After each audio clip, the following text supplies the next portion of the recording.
जय हिंद दोस्तों, स्वागत है आपका हमारे यूट्यूब चैनल माइंड फ्रीगा जीके स्टडी में। आज के इस वीडियो में हम भारतीय संविधान से रिलेटेड 20 महत्वपूर्ण प्रश्नों को देखेंगे। तो वीडियो काफ़ी यूज़फुल होने वाली है। यदि आप किसी कम्पिटिटिव एग्ज़ाम की तैयारी कर रहे हैं तो वीडियो को पूरा देखें। वीडियो पसंद आए तो वीडियो को लाइक शेयर अवश्य करें। तो चलिए शुरू करते हैं आज का हमारा पहला क्वेश्चन से। भारतीय संविधान सभा की संघीय समिति के अध्यक्ष कौन थे? तो संघीय समिति जो थे भारतीय संविधान के, उनके अध्यक्ष थे पंडित जवाहरलाल नेहरू। कौन थे? तो पंडित जवाहरलाल नेहरू। आपका अगला सवाल है, भारतीय संविधान सभा की प्रारूप समिति के अध्यक्ष कौन थे? प्रारूप समिति के अध्यक्ष थे डॉक्टर भीमराव अंबेडकर। आपका अगला सवाल है, संविधान सभा के सभी निर्णय किस आधार पर लिया गया है? तो यह जो आधार पर किस आधार पर लिया गया है? तो सहमति और समायोजना के आधार पर लिया गया है। भारतीय संविधान सभा में महिला सदस्यों की संख्या कुल कितनी थी? तो यह थी 15। आपका सही हो जाएगा। आपका अगला सवाल है, भारतीय संविधान सभा में झंडा समिति के अध्यक्ष कौन थे? तो झंडा समिति के अध्यक्ष थे डॉक्टर राजेंद्र प्रसाद। का अगला सवाल है, भारतीय संविधान में सम्मिलित किस भाषा के लिए 2011 तक ज्ञानपीठ पुरस्कार नहीं दिया गया था? तो सिंधी भाषा में नहीं दिया गया था। आपका अगला सवाल है, भारतीय संविधान में 9वीं अनुसूची परिवर्तित हुई है प्रथम संविधान संशोधन द्वारा। ऑप्शन ए आपका सही हो जाएगा। आपका अगला सवाल है, संविधान पांडुलेखन समिति का निम्न में से कौन सदस्य नहीं थे?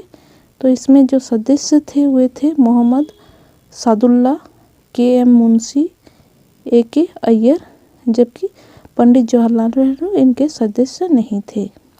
आपका अगला सवाल है, किस दिन से संविधान सभा का अंतरकालीन संसद के रूप में अनिवार्य हुआ?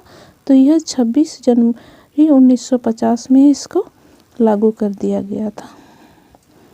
आपका अगला सवाल है, भारतीय संविधान की प्रस्तावना पर किस क्रांति का प्रभाव नहीं है? तो इसमें चीनी क्रांति का कोई प्रभाव नहीं है, जबकि फ्रांसीसी क्रांति, अमेरिकी क्रांति और बोल्शेविक क्रांति का इसमें प्रभाव देखने को मिलता है।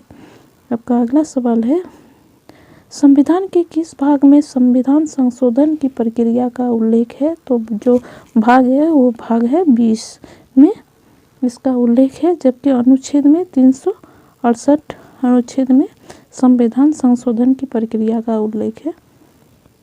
संविधान सभा में उद्देश्य प्रस्ताव करने हेतु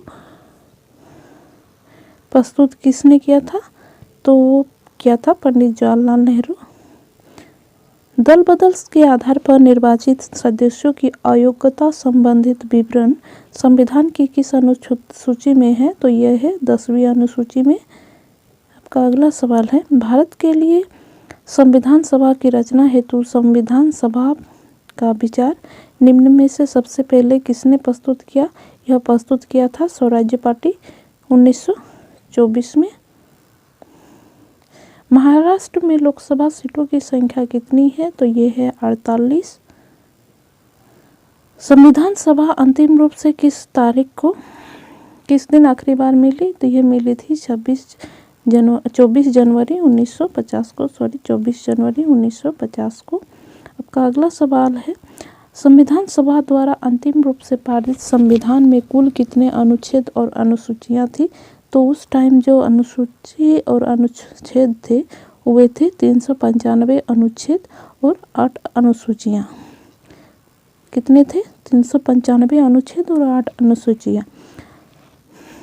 भारतीय संविधान में वर्तमान में 470 अनुच्छेद है, 12 अनुसूचियां जो कि 25 भागों में विभाजित है, जबकि संविधान निर्माण के समय इसमें 395 अनुच्छेद थे, 22 भागों में जो कि विभाजित थे और केवल 8 अनुसूचियां थी। ये भी ध्यान में रखिएगा, मोस्ट इम्पोर्टेंट है।